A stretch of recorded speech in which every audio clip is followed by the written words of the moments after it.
Shalom, it's Rabbi David Kornberg, and welcome to our next edition of our videos on practical Judaism. Passover is right around the corner, believe it or not, and I want to spend a little bit of time today talking about not the Seder, which is what we normally talk about, but actually some of the rituals that happen right before Passover, the evening prior and into the day. Now, we all know that during Passover, we have to clear out all of the Hametz. We have to get rid of all of the leavened product from our house. We go through, we clean, we search, we do everything. But when we get to the night before that first Seder, there's actually a ritual called Bidikat Hametz, the checking for Hametz. And it allows us to go through the house, not from a practical perspective, but from a spiritual perspective, to think about removing all of the Hametz. I'm going to show you how to do that today, but before I do, I want to just think for a moment about what this means. We know that Hametz is leaven.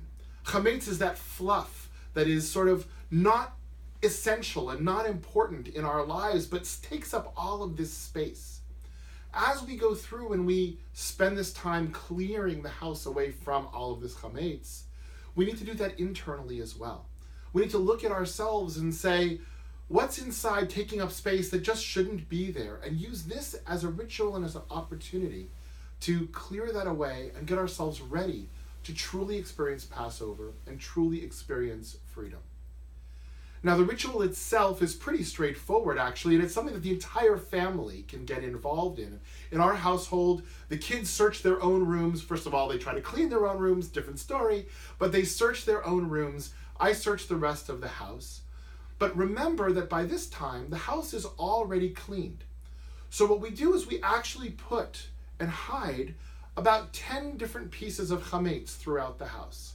That way the search isn't just a fruitless search, because if we've done our jobs well enough over the last week to 2 weeks, we've cleared out the house already.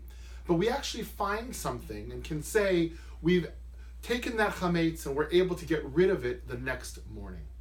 What do we need in order to do it? Well, traditionally, we need a spoon of some sort to collect the chametz onto. We need a feather to be able to sweep the chametz onto that spoon. And we need a candle. In this case, it's a Hanukkah candle, but it can be any candle.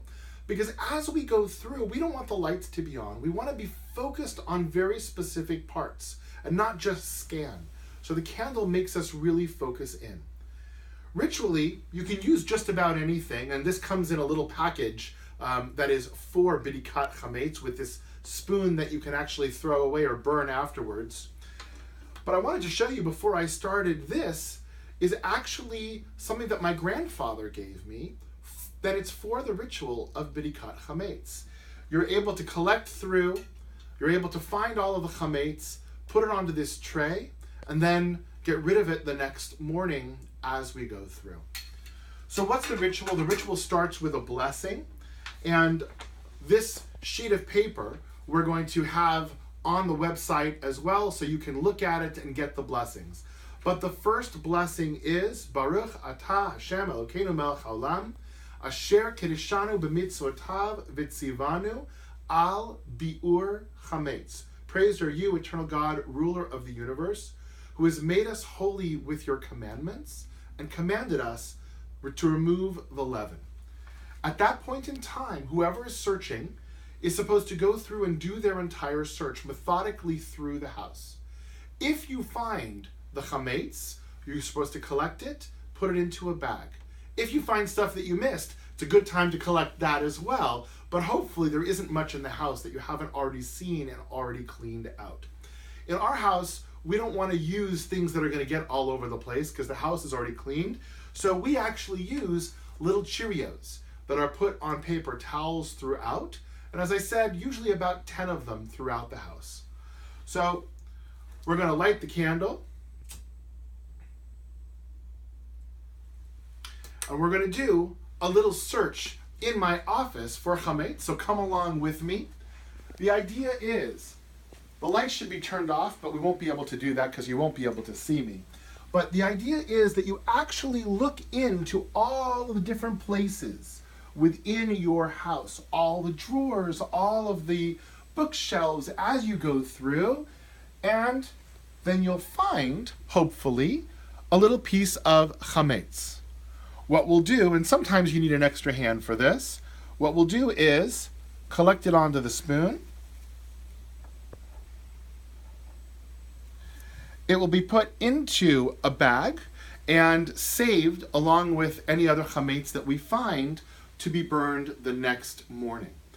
Again, we go through, and you can find it anywhere. It could be between books, depending on the mood that my wife is in. She's the one who typically hides things. Sometimes it's an easy year. Sometimes she wants to keep me out of the kitchen a little bit longer, and it gets a little more difficult for me to find.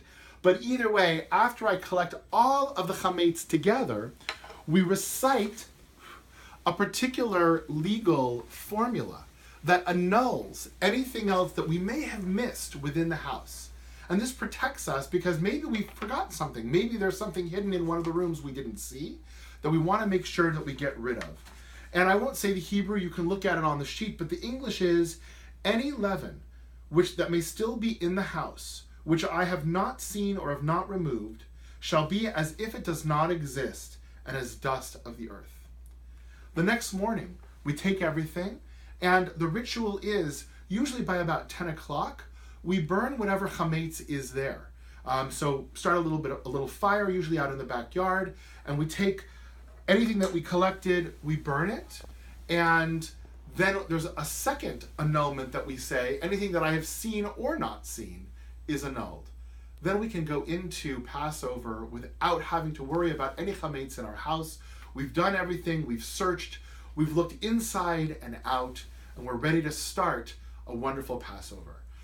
Please try it and get your kids involved, get your family involved. It really is something that's quite powerful as you're searching through the house, and have a wonderful, happy, and kosher Passover.